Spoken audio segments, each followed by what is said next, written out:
We continue now at the top of Daf Samech Meseches Bava Metzia. This is Bava Metzia Daf 69b. On the previous summit, Rav Papa had two cases involving two of the same people. It was two kusim, and in both cases he ruled against the same individual, and so therefore the individual thought that Rav Papa was out to get him. And so Rav Papa responded, Ki hagavna, in such a situation, vadait sarach lo, though it's certainly necessary for me to explain why I ruled the way I ruled. In general, a judge does not have to explain that, but in this case, Rav Papa was saying it was necessary, and he explained as follows: Zuze, when it came to the money, the first case was there was a split of the money, and that was done by one partner without the knowledge of the other. So mi shakel tavi v'shavak chasrei, did he take the good ones and leave the bad ones? However, chamra, when it came to the case of the wine, kuli alma yadi, everybody knows the ika devasim v'ika de lo basim. There's some wine that is sweet and some wine that is not sweet, and so therefore when it comes to dividing up the wine, it's necessary to do that in front of a panel of experts who can evaluate the quality of the wine. And the Gemara continues, Gufa, returning to what we said above. Amar of Nachman says, Zuze command the pligi dam. When it comes to money, it's as if it's divided, meaning to say it's easy to divide. And the Gemara says, Hani mili tavi v'tavi. That's talking about a situation. Let's say you have good coins and good coins, or tekule with tekule. You have heavy coins and other heavy coins. Aval tavi with tekule. But let's say you have good coins and heavy coins. So then low. So then we would say there's a difference between the different coins, and they need to be divided by an expert.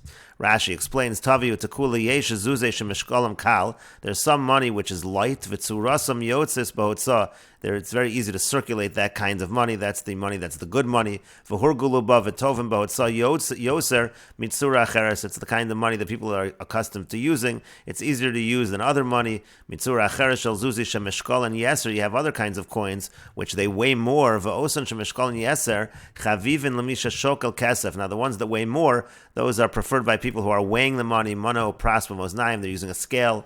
Hilkach, therefore, tavi v'tavi. If you have the good coins and good coins, you want to divide those up. Inami tekuli u'tekuli, or you have the heavier coins all together. So that's commanded pligi dummy. That's already like it's divided. You don't need an expert or a panel of experts to make sure the division is good. De'ilu sheiniach tovim kailu shenatal, because the ones that he left are the same quality as the ones that he took. Avol shakel tavi v'shavak tekule, but let's say he takes the good ones and he leaves the heavy ones. Inami shakel tekule v'shavak tavi, or the other way around. So low. So then no, that would be problematic. And the Gemara continues, Rav Chama have a moger zuzi b'pshita. Rav Chama would rent out zuzim for a pshita, for a small amount of money. Essentially, he was using it as a way of getting around ribbis. Instead of lending out the money for interest, he rented out the money for a fee. And then liyoma kalu zuzi, in the end, kalu zuzi de Rav Chama. In the end, he lost all of his money. It was a divine punishment, because really it was considered to be ribbis. It was considered to be interest. And the Gemara explains, Hu savar ma'ishnami mara. He thought, what's the difference between that and renting out some kind of a tool? Let's say you rent out your hoe. So there over there also, you're renting out the item, then you get back the item and you get some rent back. It should be the same thing if you're renting out money. But the Gemara says, Veloi, but it's not true. It's not a good comparison. Mara hadra be'ena, number one, the mara, so that's something that you return the exact same item. V'yadia pichse, and also you can see that it depreciates as it's being used. But zuzeh, when it comes to money, so lo hadra be'enayu, the people are not supposed to be returning the exact same money. The point is they owe a certain amount of money. That's really a loan. It's not a rental. V'lo yadia pichse, also you can't see the depreciation in that case, and that's why it's different. In a case of money, it's considered to be interest, and it's problematic. And Rashi explains, Moger zuze b'pshita liyom. Again, he would rent out the money for a pshita. B'lashon schiras v'lo b'lashon halva. The point over here is that he would do it in a language of rental and not as a loan. He would say, Hineni maskir lach zuz hayom. He said, I'm going to rent to you this zuz today. B'pashat, for a pashat. A pashat dahainu zuz medina. A pashat is a zuz medina. Dahainu shmina shabetzuri. That's 1/8 of a zuz tzuri.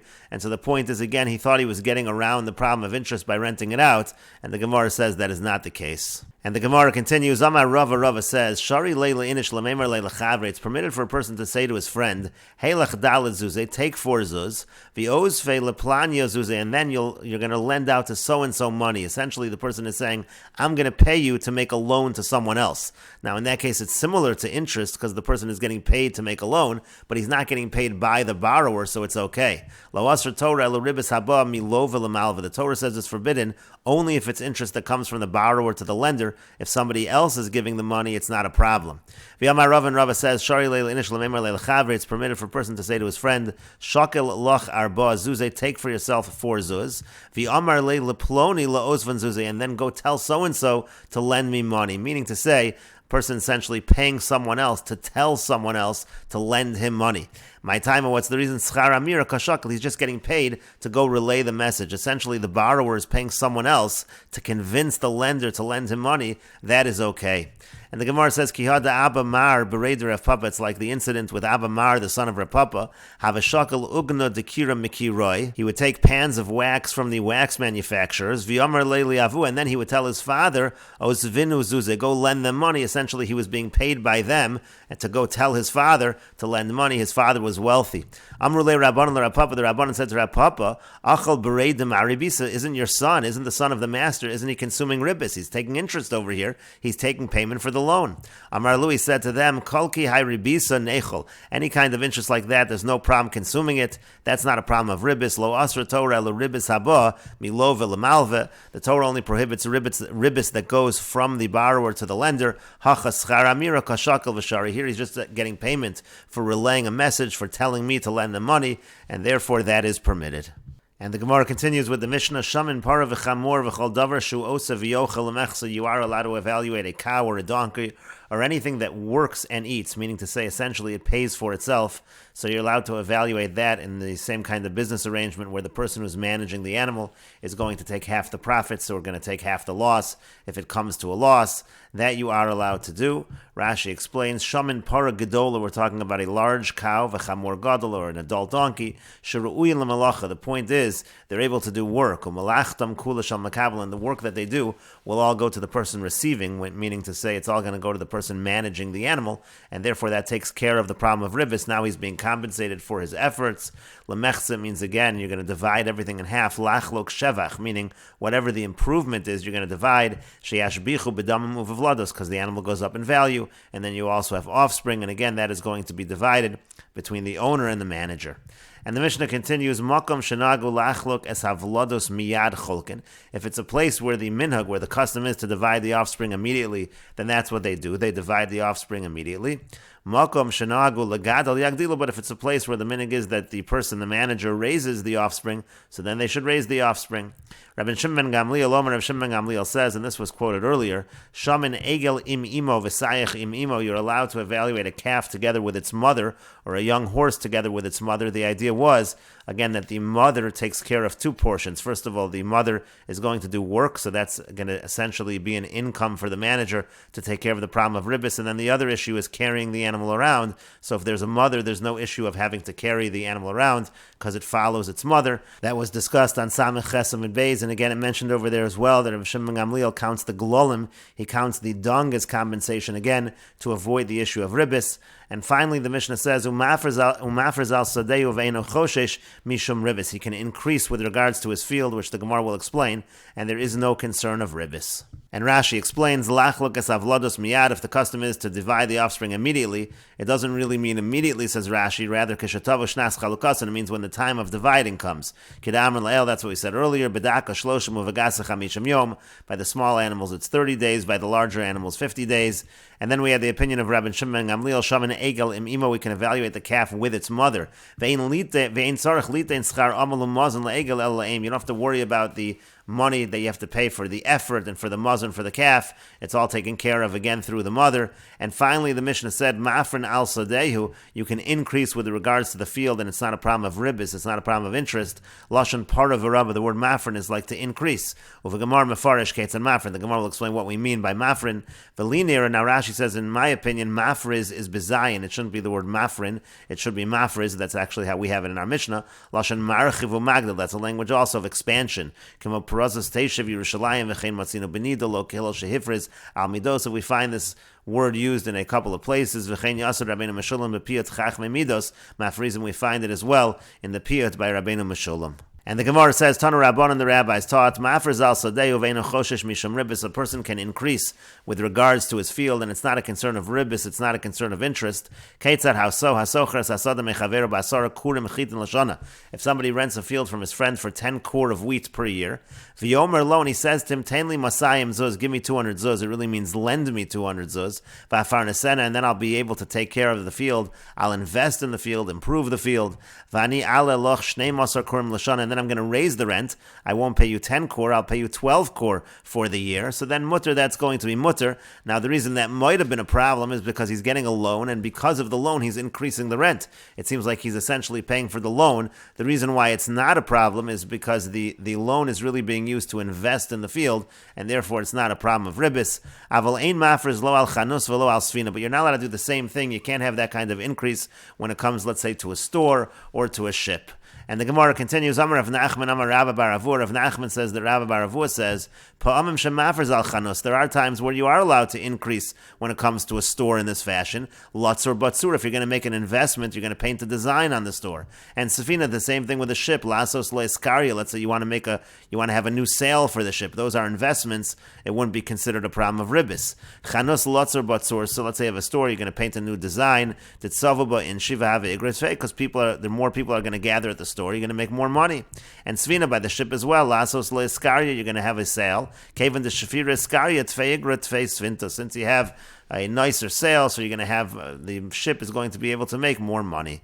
And Rashi explains, Tainli Masayim Zuz, give me 200 Zuz, Halveni Masayim Zuz. It means lend me 200 Zuz. Votziyim Besada Lizavel Liksor Lizrov Archash. I'm going to use that 200 Zuz specifically for the field, to fertilize the field, to harvest the field, etc. Vafarnesena called Sarcha, called Davar Kori Parnasa. Anytime you do something for the sake of the field, that can be called Parnasa. Vaniala Bechakiruse Shnei Masar Korn Shal Chitin Lashana Vachser Mosech. And I'm going to increase the amount of rental that I'm going to pay to be 12 quart of wheat a year, and I'll return the money. Mutter, that is mutter. Ve'enzu ribis, it's not considered interest. Ve'enzu ribis charmos, it's not considered ribis like you're paying for the money. What's really happening is now it's an improved field. You're going to be able to make more from a field.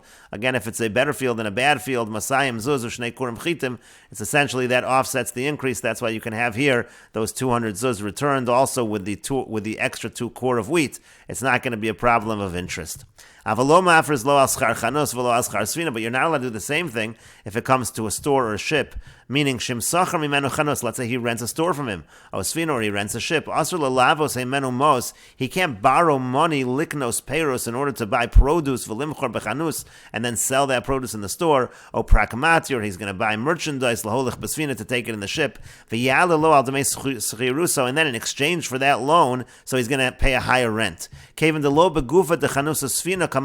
problem is, if he's not using the loan for the store itself or the ship itself, so then already it's like taking a loan and paying for the loan. That's ribis. If he's going to use the money to improve the store of the boat, that would be okay. But since he's not, that's a problem. So then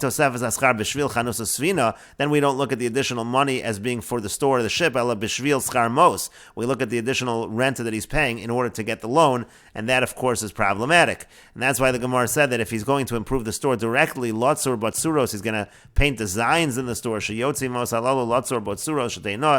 make the store look nicer with these designs. Everyone's going to come there to buy, to eat there, so then it's okay. And Eskaria Vilo Nushar Kleasfina Kagon Toran refers to the various parts of the vessel itself, of the ship itself. If you're going to improve the ship itself, then it is okay. And the Gemara continues, Sfinta, when it comes to a ship, Amar Rav says, Agro Pagra, we can have rent and also payment for the damages. And the Gemara continues, Amrulei Rav Kahana Ravasi L'Rav. Rav Kahana and Ravasi said to Rav, it's not true. I agro lo pagro, I pagro lo agra. If he's going to pay rent, then then he doesn't assume responsibility for the damage. And if he's assuming responsibility for the damage, then he shouldn't be paying rent. Essentially, they are arguing it's a problem of ribis. Rashi explains, Svinta Amarav Agro Pagra Mutter Lahaskira. What Rav is saying is, it's mutter to rent out this ship, Al Menashim Tishavri Yeshalim Hasochra, on the condition that if the ship breaks, the renter will pay for the ship. That's not a problem. And they argued back, Agro Lo Pagra, well, if he's paying rent, then he shouldn't pay for the damage. Meaning, Kevan Denot El Schar, since the person is taking rent, Ein Lo Litvoa Dmei Shvirasa, he shouldn't be claiming money, let's say it breaks, Vi Pagra Lo Agra. And if again he's paying for if it breaks, then he shouldn't be paying rent. The point over here is, Me'achar Sheshama B'damim, says Rashi, if they've evaluated the ship as that it's worth a certain amount of money, Shim Tishavar, that if it breaks Yesh Lo Damim, that exact amount of money has to be paid by the person taking the ship. So essentially, Havale Milva Gabe, essentially what they've done is they've rendered the giving of the ship into a loan. What they're basically saying is, it's not that I'm giving you a ship, you have to give me back the ship, but we're going to evaluate what the ship is worth, and you really owe me that amount of money. Once we're turning it into a loan, if he's going to pay rent as well, that's a problem of ribbis. Therefore, the rent becomes ribbis. That's where Rav Kahana and Rav Asi are arguing back to Rav. And so the Gemara says, Shasik Rav. The Gemara says Rav was silent in the face of that argument. Amar Rav Sheshes says, my time of Shasik Rav. Why was Rav silent? Lo Shmiya leHadatanya, did he not hear the following brisa? Afa bisha amroin mekablen son barzel mi Yisrael. It says, even though the halacha is, even though they say that you're not allowed to receive son barzel from a Jew, that's going to be a problem of ribbis. Aval mekablen son barzel min hanachrim, but you are allowed to receive son barzel from non-Jews. There's no problem of ribbis when it comes to non-Jews. Aval amru, but they do say hasham para lechaveru. If somebody evaluates a cow over to his friend, v'amar lo, he says to him, Arei parascha asuya alai b'shloshim dinar. Your cow, I'm going to owe you 30 dinar. V'ani elaloch sela b'chodesh, and I'm going to give you 1 sela per month. This seems to be a similar case. It seems like a loan. They're evaluating what the cow is worth and saying that he owes that amount of money, plus he's giving a fee of a sela a month. It is mutter. It is going to be mutter. Lefi shelo asa damin, because he didn't render it into money. Now the question is, it does seem like he rendered it into money, so that's what the Gemara asks. V'lo asa, did he not render it into money? He just said that I owe you 30 dinar for this. The Gemara says, Amar Rav Sheshes says, Lo asa damin mechayim. The difference over here is, he didn't evaluate it as money during its lifetime, ela la'achar misa, only after its death. And Rashi explains, the first part of the brisa said, Ein mekablen tzon barzel, we don't receive tzon barzel. What that means is, iska sha'adam mekabel mechavero. Again, it's a business deal that a person is accepting from his friend, particular merchandise. Umekabel achrayis, and he does take responsibility. Let's say it's animals. He takes responsibility, shemesu mesulo, that if they die, then he's going to take responsibility to cover the costs. V'im avdulo, if they get lost, he's also going to pay. V'haschar yachlok, and they're going to divide up the profits. V'hainu tzon barzel. Now that's a case of tzon barzel. The reason why it's called tzon barzel is shekosha kebarzel. It's like hard, like iron. Shekayim etzel ba'olav, ve'no poches etzlam. Meaning the owner never loses out, because you've established that the owner is always going to get back that principal amount of money. And Rashi says further, V'nira li, it appears to me, Sharov ha'mekavlim kacha yunoagim. This was the custom in most cases like this. L'kabel behemodaka, whenever they had small animals, this was the way they arranged the deal. La'achi kari lutzon. That's why it's called tzon barzel, because this was a typical deal that was made when it came to tzon. And so then the Brisa said, Hare parascha asuy olai b'lamed dinar. If he then says that your cow, I'm gonna owe you 30 dinar regardless, im lo ashivenu lach, if I don't return it to you, vani elulach b'schar she'echrosh ba sela b'chodesh, and I'm also going to pay you essentially a rental fee, because I'm going to plow with this cow. I'm going to pay you 1 sela per month. So it says mutter. It says that's mutter. It's not a problem. Ve'ein zaribis, and apparently it's not ribis. That's why the response was, why was Rav Shesha said, why was Rav silent? In this Brisa it seems to be mutter. And the reason is because he's not saying that he owes the money if it's alive, meaning shem yuzlu paros b'shuk. Let's say cows just in general go down in value. There's nothing that actually happens to this cow physically, but cows in general go down in value in the marketplace. V'yamdu damel esrim. Let's say instead of being worth 30, now it's just going to be worth 20. Lo yeshalim el achar mis, is only going to pay after death. Shem tamas o tishav, you're only going to pay if the animal dies or if something goes wrong physically with the animal. Otherwise, you're not going to pay. So, Alma, what do we see from here? Called kamadilo kabbalah le'azula. As long as he doesn't accept upon himself to pay for a depreciation of market value, lav milvi higabe, that's not considered to be a loan, and therefore it's not a problem of ribis. V'gabe sfina nami lo kabbalah le'azula. Now, in the case of the ship as well that Rav was talking about, he didn't accept upon himself to pay if it goes down in market value. He was only accepting upon himself to pay if something physically happens to the ship, and therefore that could have been a response. That's why it really is not a problem of ribis. And the Gemara continues, Amar Rav Papa says, Hilchas of the halach is, Sfina agro pagra, when it comes to the ship, you can have both the rent and responsibility for the damage to the ship, and we will continue with this discussion in the next video on Daf Ayin Amud Aleph.